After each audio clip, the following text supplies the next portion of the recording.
Stenographer क्या होता है, उसका एग्जाम कैसे होता है, उसका वर्क क्या होता है। तो इसका एक अपन अलग से वीडियो बनाएंगे जिसके अंदर सारा डिस्क्राइब करेंगे कि स्टेनोग्राफर आप कैसे बन सकते हैं, कहाँ से सीखें, क्या होता है, इसकी जॉब प्रोफाइल क्या होती है, ये सब बातों पर अपन बाद में डिस्कस करें। नमस्कार। आज हमारे साथ एक ऐसे कैंडिडेट है जिन्होंने स्टेनो में 3 एग्जाम क्रैक किए हैं। आज इस वीडियो के माध्यम से हम उनसे पूरी बात करने वाले हैं कि इस एग्जाम को लेकर क्या उनकी स्ट्रेटेजी रही, उनकी क्या प्लानिंग रही और इस एग्जाम को लेकर क्या उनकी अप्रोच रही। तो हम बात करते हैं अजय से। नमस्कार। सबसे पहले आप अपना नाम बताइए और थोड़ा अपना बैकग्राउंड के बारे में बताएं। मेरा नाम अजय आहूजा, मैं प्रॉपर बीकानेर का ही रहने वाला हूँ। अच्छा। और मेरी सारी स्कूलिंग बीकानेर से ही हुई है। अच्छा। सबसे पहले मैं बात करूँ तो मेरी 10th यहीं बीकानेर लोकल नवीन शिक्षा निकेतन स्कूल से हुई है। उसके बाद मैंने पॉलिटेक्निक डिप्लोमा में एडमिशन लिया और उसके बाद मैंने बीसीए करी। अच्छा। और बीसीए के रनिंग के अंदर ही कंपटीशन के बारे में मैंने सोचा और 2015 में मैंने अपनी तैयारी शुरू करी। अच्छा, तो आपकी जर्नी की शुरुआत 2015 में हुई है ना? कंपटीशन की जर्नी की शुरुआत मेरी 2015 अच्छा, मतलब शुरू में आप ये स्टेनो की तैयारी करते थे या और भी कोई तैयारी करी आपने इसके अलावा? पहले तो मेरे को स्टेनो के बारे में कुछ पता ही नहीं था। मैंने 2015 में एसएससी सीजीएल की तैयारी शुरू करी और 3 महीने का हमारा बैच था। और सबको पता है जो बंदा एसएससी की तैयारी कर रहा है 3 महीने के अंदर कोर्स कवर नहीं हो पाता। तो हम बहुत फास्ट फॉरवर्ड चले थे। तो 2015 के अंदर तैयारी शुरू करी थी, 3 महीने का कोर्स भी लिया, पर उस टाइम हमारा प्री क्लियर नहीं हो पाया। हम 3 बंदों का ग्रुप था, हम तीनों ने एक साथ ही शुरू करी थी और आज तीनों ही सरकारी मुकाम पर अपने हासिल करके बैठे। अच्छा, सभी लोग स्टेनो एग्जाम में हैं? नहीं, एक फ्रेंड है जो एम्स जोधपुर में लगा हुआ है, एक जो है हाईकोर्ट के थ्रू बीकानेर के अंदर ही लगा हुआ है। हम तीनों ने अपनी शुरुआत साथ में करी थी। अच्छा, वर्तमान में आप किस पोस्ट पर हैं? मैं वर्तमान में पीएचडी RSMSSB के थ्रू सिलेक्ट हुआ हूँ और बीकानेर के अंदर ही पोस्टेड हूँ। अच्छा, मतलब आप ऐसा कहना चाह रहे हैं आपकी मतलब ये तैयारी की शुरुआत 2015 में हो गई? 2015 से हुई थी। अच्छा, फिर 2015 ये 3 महीने आपने तैयारी करी, फिर तो ये सीजीएल की तैयारी करते करते ये स्टेनो की तरफ कैसे आ गया अचानक? 2015 में जब हमने तैयारी करी थी तो हमने प्री का एग्जाम दिया था। प्री में हम तीनों फ्रेंड्स का ही नहीं हुआ। अच्छा। तो प्री का एग्जाम देने के बाद थोड़ा मन अच्छा नहीं था, तो हमने बाहर घूमने जाने का प्लान बनाया। अच्छा। तो हम जो तीनों साथ तैयारी करते थे वो और एक मेरा कजन, अच्छा, हम तीनों गोवा गए 2015 के अंदर। एग्जाम तो पास हुआ नहीं था, माइंड में वैसी टेंशन थी। जब हम वापस आ रहे थे तो एक मेरा जो कजन है वो गंगानगर साइड गए, तो उससे हमारी बातचीत हुई, भाई हम इसकी तैयारी कर रहे हैं। तो उन्होंने हमारे को सजेस्ट किया कि एसएससी के अंदर ये एक स्टेनो का एग्जाम होता है। उस टाइम हमारे को स्टेनो का किसी को भी नहीं पता था कि स्टेनो में क्या होता है क्या नहीं, कुछ भी नहीं पता। तो जब हम वापस आए, जिसकी मैं बात कर रहा हूँ, दोस्त जो फ्रेंड हाईकोर्ट में लगा हुआ है, उसने तैयारी शुरू कर दी स्टेनो की। अच्छा। और उसने 2015 का स्टेनो भी दिया। अच्छा। और उसका उसमें फाइनल नहीं हो पाया, तो उसके बाद उसने हम सब ग्रुप के अंदर सजेस्ट करा कि अपन सभी स्टेनो की तैयारी करते हैं। अच्छा। तो उन्हीं ने हमारे को मतलब बताया कि स्टेनो आप कर सकते हैं और इसमें हमारे को थोड़ा सा आगे रास्ता दिखा, तो हमने इसी प्रिपरेशन को जारी रखा। अच्छा, मतलब स्टेनो की शुरुआत बाद में हुई आपकी, है ना? बिल्कुल। अच्छा, तो आपने स्टेनो सीखना कब से शुरू किया ये? मेरा स्टेनो 2017 से मैंने स्टेनो शुरू करी थी। हाँ। और 2017 में मैंने एसएससी स्टेनो का एग्जाम भी दिया। अच्छा। एसएससी स्टेनो का मेरा एग्जाम क्लियर भी हो गया था और बहुत अच्छी तरह तैयारी करी थी, मन लगा के। प्री क्लियर हो गया था, मेंस की तैयारी करी और फाइनल कट ऑफ में मैं बाहर हो गया। अच्छा। तो मेरा फिर अच्छा नहीं रहा, मन नहीं हुआ, क्योंकि बहुत मेहनत से तैयारी करी थी। तो फिर अब मैंने सोचा कि मैं तैयारी अब नहीं करूंगा या आगे गवर्नमेंट जॉब की तरफ मेरा कोई रुझान नहीं है या मेरे को नहीं जाना। अच्छा। फिर सोचा कि ठीक है, करना क्या है। फिर मैं जो एसएससी के थ्रू जो मैंने तैयारी करी थी, फिर मैंने मैथ्स पढ़ाना शुरू कर दिया। अच्छा। ऑल ओवर बीकानेर में लगभग काफी जगह मैंने पढ़ाया। 2017 से लेके 2019 तक, लास्ट तक मैंने पूरे बीकानेर के अंदर मैथ्स की कोचिंग ली। फिर उसके बाद 19 जनवरी 2021 के अंदर कोर्ट की स्टेनो की वैकेंसी आती है। तो जिनसे मैंने स्टेनो सीखी थी, हमारे गुरु दिनेश जी, तो उनका मेरे पास कॉल आया कि अजय तू ये पढ़ाना छोड़ दे और कोर्ट की वैकेंसी आई है, तू तैयारी कर और तू काबिल है, तू निकाल सकता है। अच्छा। तो मैंने उनकी बात को माना और 19 जनवरी को सुबह उन्होंने 5 बजे 5:30 बजे बैच लगाया। अच्छा। और मेरी शुरू से आदत रही है जल्दी उठने का, मैं कभी नहीं रहा उसमें। पर सर ने कहा तेरे को आना है, तो मैं 5:30 बजे वहां जाके तैयारी शुरू करी। अच्छा। और 19 जनवरी का वो दिन था जब से मैंने तैयारी शुरू करी। उसी के साथ मैंने 2019 के अंदर एक फॉर्म भरा हुआ था सीबीएसई का, अच्छा। उसका एग्जाम हुआ प्री का 31 जनवरी को, और मैं वो देने नहीं जा रहा था क्योंकि जो कोर्ट की वैकेंसी थी उसकी विज्ञप्ति 19 जनवरी को आई थी, उसकी एक्सपेक्टेड डेट अप्रैल के अंदर एग्जाम होना था, और मैं इतना प्रिपेयर नहीं था कि कोर्ट का एग्जाम निकाल सकूं, तो मैं पूरी प्रिपरेशन को कंटिन्यू रखने के लिए मैंने उस एग्जाम में नहीं जाने की सलाह दी।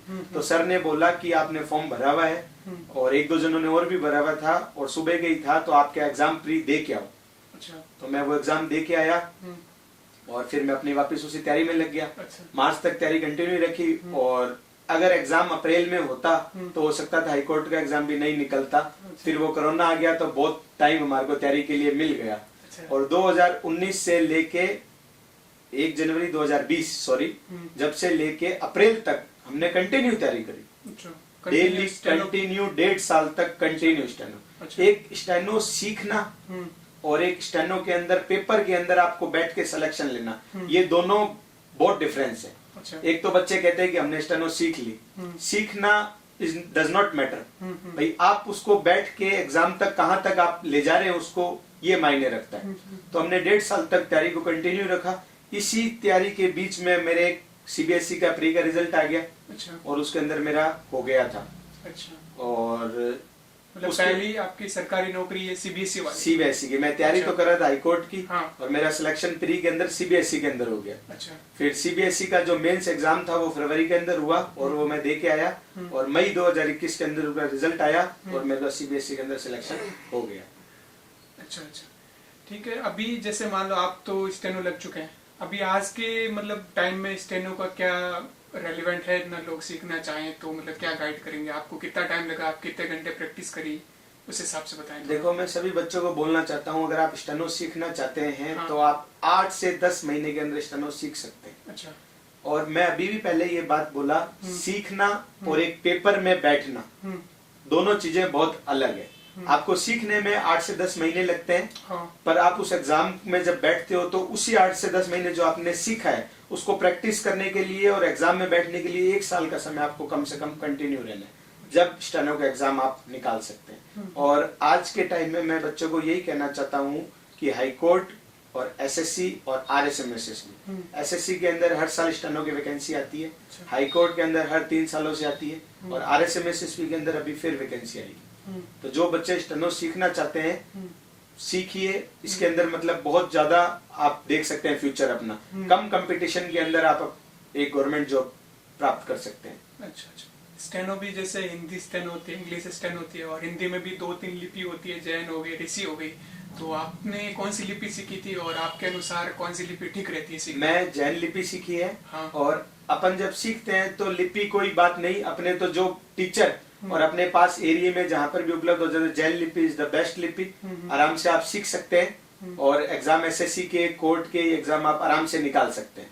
अच्छा, जैसा कि आपने बताया था कि 8-10 महीने में आप सीख सकते हैं। बिल्कुल। सीखने के बाद उसको प्रैक्टिस करना भी तो जरूरी है ना? बिल्कुल। डेली मतलब कितने घंटे? 2-3? कम से कम आपको 2 घंटे तो प्रैक्टिस डेली करनी पड़ेगी, ताकि आपके उस दिमाग से स्टेनो निकले नहीं। आज के टाइम में देखा जाए तो आधे बच्चों को लगभग पता ही नहीं है कि स्टेनोग्राफर क्या होता है, उसका एग्जाम कैसे होता है, उसका वर्क क्या होता है। तो इसका एक अपन अलग से वीडियो बनाएंगे जिसके अंदर सारा डिस्क्राइब करेंगे कि स्टेनोग्राफर आप कैसे बन सकते हैं, कहाँ से सीखें, क्या होता है, इसकी जॉब प्रोफाइल क्या होती है, ये सब बातों पर अपन बाद में डिस्कस करेंगे। अच्छा अच्छा। जैसे आपने स्टेनो, आपके ग्रुप, आपके सर्कल में और भी दोस्त थे, है ना? तो मतलब ये सर्कल का क्या महत्व रहता है, इसका महत्व रहता है या फिर? देखो, मैं चाहे मेरी स्कूलिंग से बात करूं तो मैं कभी अकेला नहीं पढ़ा। अच्छा। 10th में भी था तो मेरे साथ फ्रेंड रहते ही थे, चाहे वो मेरे घर आए चाहे मैं उनके घर जाऊं। अच्छा। होता तो ये आया है, सारे मेरे घर ही आते थे और हम एक रूम के अंदर पढ़ते थे। 10th में भी ले लो, उसके बाद जब हमने सीजीएल की तैयारी शुरू करी तो भी मेरे घर ही पढ़ते थे। जो अदर फ्रेंड थे उसके फादर टिफिन ला के यहाँ रख देते थे। अच्छा। हम खाते, यही कोई रूटीन नहीं, खाली पढ़ते और यही उसी रूम से बाहर ही नहीं निकलते थे। अच्छा। और स्टेनो की भी जब हमने एग्जाम दिया, कोरोना के अंदर भी जो मेरे फ्रेंड साथ में तैयारी कर रहे थे वो मास्क लगा के इधर से छुप के गलियों में से होते हुए आके मेरे घर आते थे। अच्छा। और हम यहीं बैठ के तैयारी करते थे। और आज जितने भी बंदे तैयारी करते थे उसके अंदर सिर्फ एक फ्रेंड है, लक बाय चांस उसका नहीं हुआ और उसका भी होगा, और उस बंदे से भी आपको रूबरू कराएंगे। 2015 में उसने तैयारी शुरू करी और आज तक उसका संघर्ष जारी है। अच्छा। और उम्मीद करते हैं कि जल्दी आपको उस बंदे से भी मिलवाएंगे। अच्छा, मतलब आपका कितना ग्रुप था आपका? 10 लोगों का? हाँ, 10 लोगों का ग्रुप था। ऑलमोस्ट सारे बंदे लग गए, मतलब सारे स्टेनो में? लगभग स्टेनो में, एक दो इधर उधर अदर पोस्टों पर भी है। अच्छा, तो देखिए ग्रुप स्टडी का भी बहुत अच्छा रोल होता है, इन्होंने बताया है। तो अभी आप पीएचडी डिपार्टमेंट में हैं, ठीक है। इसके अलावा आपने सीबीएसई स्टेनो भी क्लियर किया, हाई कोर्ट स्टेनो भी क्लियर किया, तो आपको बहुत अच्छा एक्सपीरियंस है, ठीक है। अभी आपके आगे के गोल्स क्या है? आपको इसी स्टेनो फील्ड में रहना है, कुछ फील्ड चेंज करनी है और भी कुछ तैयारी करनी है? अब मेरा टारगेट ये है कि मैं शुरू से टीचर रहा हूँ भाई। तैयारी से पहले भी मैं 2014 से मैं बात करूं तो 10th तक मैं पहले पढ़ाता था मैथ्स। फिर वो सारा पैकअप करके हमने तैयारी शुरू करी और उस तैयारी के अंदर मेरा सिलेक्शन नहीं हुआ। 2 सालों के अंदर मैं बहुत फ्रस्ट्रेट हो चुका था, मतलब क्योंकि आपको पता है कि आज के टाइम में गवर्नमेंट जॉब पाना बहुत टफेस्ट काम है। और अब अपन क्या सोचते हैं कि सारे काम कर लेते हैं फिर आके पढ़ाई करते हैं, तो ऐसे गवर्नमेंट जॉब नहीं लगती। जो बच्चे ये सोचते हैं कि मैं 2 घंटे काम भी कर लूं, घर के काम भी निपटा लूं और फिर आके तैयारी कर लूं, तो मैं ऐसे बंदों को आज ही कहता हूं चाहे आप तैयारी मत करो। सब कुछ छोड़ना पड़ेगा, सब कुछ छोड़ के आपको पढ़ाई करनी पड़ेगी। अच्छा, मतलब स्टेनो डेडिकेशन बहुत मांगता है ना? कोई भी एग्जाम हो, मैं सिर्फ स्टेनो की बात नहीं करता, कोई भी एग्जाम आप आज एलडीसी का भी एग्जाम निकालते हैं तो उसके लिए भी आपको 100% डेडिकेशन चाहिए। बिना डेडिकेशन आप एग्जाम नहीं निकाल सकते। अब आपने एक वो कहावत सुनी होगी कि कोशिश करने वालों की कभी हार नहीं होती, और मैं इस चीज को दूसरे रॉ में लेता हूँ, मतलब कि कोशिश करने वालों की हमेशा हार ही होती है। अच्छा। भाई आप क्या सोचते हो कि वैकेंसी आई, आपने तैयारी करी, अपन उस टाइम तक तो काम कर रहे होते हैं और फिर अपन आई स्टेनो तैयारी करी, किसी भी वैकेंसी की आए और फिर तैयारी अपना सिलेक्शन नहीं होता तो फिर अपन वापस पीछे हट जाते हैं। तो अपन क्या सोचते हैं कि यार 2 महीने तैयारी कर लेते हैं, हो गया तो ठीक है, नहीं तो अपना काम तो चल ही रहा है। तो उसका तो बिल्कुल ही नहीं होगा। अच्छा। कितनी भी हो, आपको तो एक सीट चाहिए और उसके लिए पूरा डेडिकेशन जरूरी है। सबसे बड़ी बात तो डेडिकेशन बिना कुछ भी संभव नहीं है। अच्छा, तो ठीक है, आपसे एक अंतिम सवाल करते हैं। हमारी ऑडियंस को एक लास्ट गाइड दीजिए जो एकदम बिगनर है, जिसने अभी स्कूलिंग खत्म करी है, अपनी 12th खत्म करी है, अब उसने कुछ नहीं पता, उसको स्टेनो का कभी नाम भी नहीं सुना उसने, ठीक है।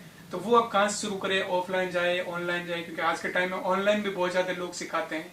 तो आपको क्या लगता है कि ऑनलाइन सीख सकता है अच्छे से, ऑफलाइन सीख सकता है? तो उसके बारे में ये आप देखो, मैं इस वीडियो के माध्यम से उन बच्चों को अपना कांटेक्ट नंबर दे देता हूँ। जो भी स्टेनो में अपना सजेशन लेना चाहता है मेरा, वो उस नंबर पर संपर्क कर सकता है। अच्छा। और आगे का मेरा जो गोल है वो यही है कि भाई हर एक बंदा हर घर से एक स्टेनोग्राफर होना चाहिए।